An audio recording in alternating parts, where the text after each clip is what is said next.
So guys, आज हम English की दूसरी क्लास के साथ हाजिर हैं। पिछली क्लास के अंदर हमने कुछ अल्फाज पढ़े थे। आज हम उन अल्फाज को जुमलों की सूरत में इस्तेमाल करना सीखेंगे। देखिए, जब भी हम बात करते हैं तो हम वो बात जुमलों की सूरत में कर रहे होते हैं। बेसिकली जुमला या सेंटेंस क्या होता है? सेंटेंस असल में मुख्तलिफ अल्फाज को हम जो एक सही तरतीब में लिखते हैं या बोलते हैं उसको जुमला कहा जाता है। सो गाइस, आज हम सीखेंगे कि इन अल्फाज को जुमलों की सूरत में कैसे लिखा जाता है। तो चलें गाइस, स्टार्ट करते हैं। How to make a sentence, कि एक सेंटेंस हम किस तरह से बनाते हैं। So for making a sentence what we need, हमें सेंटेंस बनाने के लिए क्या चाहिए, किस चीज की हमें जरूरत होती है। So let's see. So guys, first of all we need a subject. सबसे पहले हमें एक जुमला बनाने के लिए क्या चाहिए? सब्जेक्ट चाहिए। The second thing, verb. दूसरी चीज जो हमें चाहिए इसमें वो चाहिए verb. And the third thing would be object. जो तीसरी चीज हमें इसमें चाहिए वो है हमारा ऑब्जेक्ट। अब बात यह है कि हमें ये चीज समझने की जरूरत है कि ये सब्जेक्ट क्या है, वर्ब क्या है एंड ऑब्जेक्ट क्या है। ओके, बेसिकली ये हमारे जुमले की तरतीब है कि जो हमने अल्फाज को अरेंज करना है, जो अल्फाज को हमें एक तरतीब में लिखना है वो हम इस तरतीब में लिखेंगे। सबसे पहले हम सब्जेक्ट लिखेंगे, उसके बाद वर्ब लिखेंगे और उसके बाद ऑब्जेक्ट लिखेंगे। बट सबसे पहले ये समझ लेते हैं कि ये सब्जेक्ट क्या है, वर्ब क्या है एंड ऑब्जेक्ट क्या है। So let's talk about that.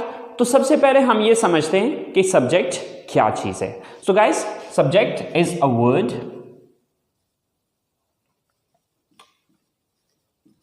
or a phrase which shows who or what does the action in a sentence. A word, एक लफ्ज और a phrase या फिर एक phrase which shows, जो कि जाहिर करता है who, कौन, और what या फिर क्या does the action, काम करता है in a sentence, जुमले में। यानी कि एक ऐसा लफ्ज या फिर एक ऐसा फ्रेज जो कि ये जाहिर करता है कि जुमले में काम कौन कर रहा है या क्या चीज है जो जुमले में काम कर रही है। तो शॉर्टकट में अगर अपने अल्फाज में कहना चाहूं तो मैं ये चीज कहूंगा कि जुमले में सब्जेक्ट कहा जाता है उसको जो काम करने वाला होता है। तो शॉर्टकट ये कि काम करने वाले को सब्जेक्ट कहा जाता है। फॉर एग्जाम्पल, मैं कॉलेज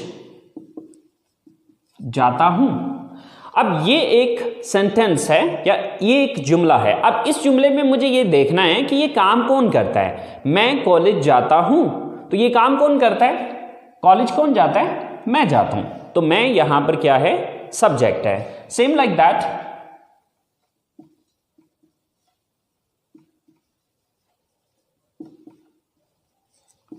हम क्रिकेट खेलते हैं।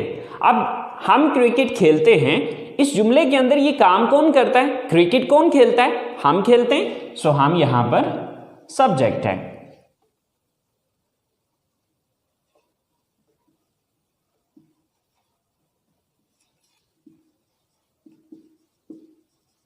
गाय घास खाती है। अब ये काम कौन करता है? यहां पर इस जुमले को अगर हम देखें तो ये काम गाय करती है। घास कौन खाती है? गाय खाती है। सो गाय यहां पर सब्जेक्ट है। तो सिंपल ये कि जुमले के अंदर काम करने वाले को सब्जेक्ट कहा जाता है। सो गाइस, चले हम चलते हैं अपने सेकंड पॉइंट की तरफ। सो हमारा सेकंड पॉइंट है verb. So what is a verb? Verb होता क्या है? तो चले देखते हैं। A word which shows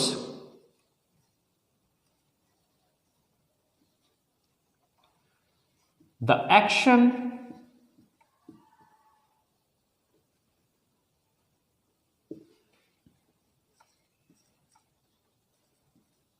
occurrence or a state. A word, एक लफ्ज which shows, जो कि जाहिर करता है the action, किसी एक्शन को, occurrence, किसी वाक्य को, और a state, या फिर किसी हालत को. Okay, so for example,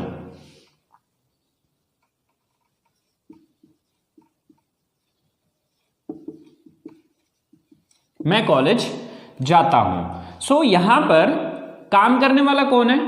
मैं हूं. तो मैं हो गया सब्जेक्ट. लेकिन अब देखना यह है कि मैं करता क्या हूं. सो जाता हूं, ये यहां पर हमारा वर्ब है. सेम लाइक दैट,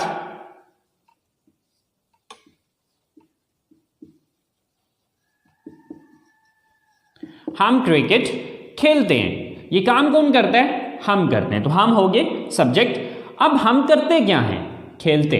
सो खेलते यहां पर वर्ब है. ओके,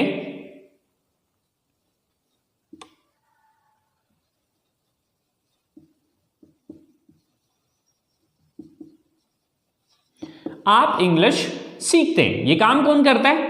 आप करते हैं. तो आप हो गए सब्जेक्ट. लेकिन आप करते क्या हैं? सीखते हैं. तो सीखना वर्ब है. ओके, अगर मैं शॉर्टकट अपने अल्फाज में इस चीज को बयान करूं तो वर्ब कहा जाता है जुमले के अंदर जो भी काम हो रहा होता है. यानी कि सिंपली पहले नंबर पे आपने ये देखना है कि काम करने वाला कौन है. कौन है जो एक्शन को सर अंजाम दे रहा है या काम को सर अंजाम दे रहा है. फिर दूसरे नंबर पे काम कर क्या रहा है. ठीक है, तो वर्ब हो गया कोई भी काम. तो सेकंड नंबर पे जो आपने चीज लिखनी होती है वो है वर्ब. सो हमारी तीसरी चीज है ऑब्जेक्ट. सो ऑब्जेक्ट क्या है? A word or a phrase which is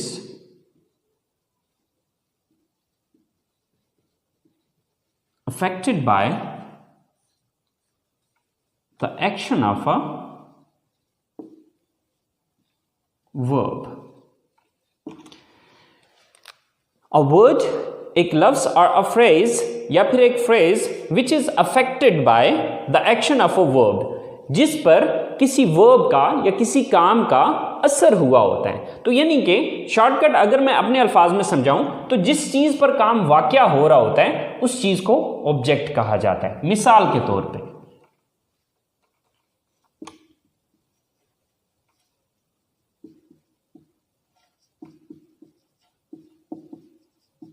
मैं इंग्लिश पढ़ाता हूं. अब ये एक जुमला है. अब मैं यहां पर सब्जेक्ट है क्योंकि मैं ये काम करता हूं. मैं काम क्या करता हूं? पढ़ाता हूं. तो ये काम हो गया. लेकिन पढ़ाता क्या चीज हूं? ये पढ़ाने का अमल किस चीज पे हो रहा है? इंग्लिश पे. तो इंग्लिश यहां पर ऑब्जेक्ट है. Okay, so same like that,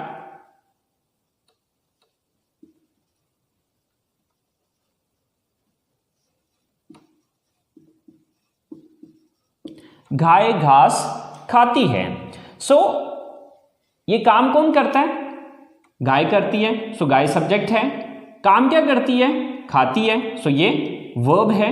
लेकिन खाती क्या चीज है? ये खाने का अमल किस चीज पे हो रहा है? घास पे हो रहा है. तो घास जो है ये ऑब्जेक्ट है. ओके, सो आपने ये चीज याद रखनी है कि हमारा जो ऑब्जेक्ट है वो क्या चीज है? जिस चीज पर काम वाक़या हो रहा है. ओके, अगर मैं सादा अल्फाज में इस स्ट्रक्चर को समझाना चाहूं तो सिंपल मैं ये कहूंगा कि सब्जेक्ट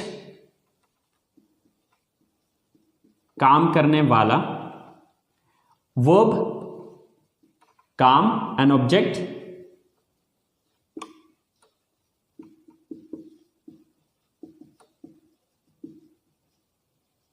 जिस चीज पर काम हो रहा हो. जब भी आपने एक उर्दू जुमले को इंग्लिश में लेके आना है तो उसके लिए आपने इस तरतीब को फॉलो करना है या इस ऑर्डर को, इस अरेंजमेंट को फॉलो करना है कि सबसे पहले आपने उर्दू जुमले के अंदर ये चीज़ देखनी है कि इस जुमले में काम कौन कर रहा है. सबसे पहले उसकी इंग्लिश लिखनी है. दूसरे नंबर पे फिर ये देखना है कि ये बंदा या ये चीज़ काम क्या करती है, उसकी इंग्लिश लिखनी है. और उसके बाद फिर तीसरी चीज़ आ जाएगी कि ये चीज़ नोटिस करनी है कि किस चीज़ पर वो काम करता है. ओके, इस तरतीब को फॉलो करते हुए आप हज़ारों के हिसाब से जुमले खुद से बना सकते हैं अगर आपको उन अल्फाज की इंग्लिश आती हो।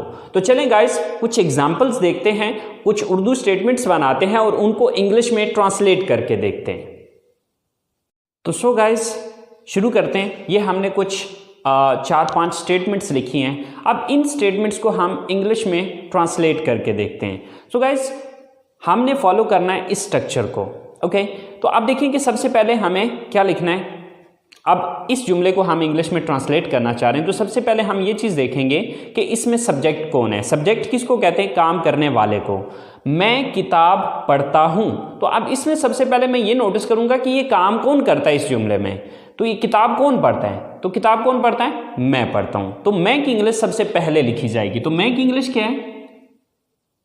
आई।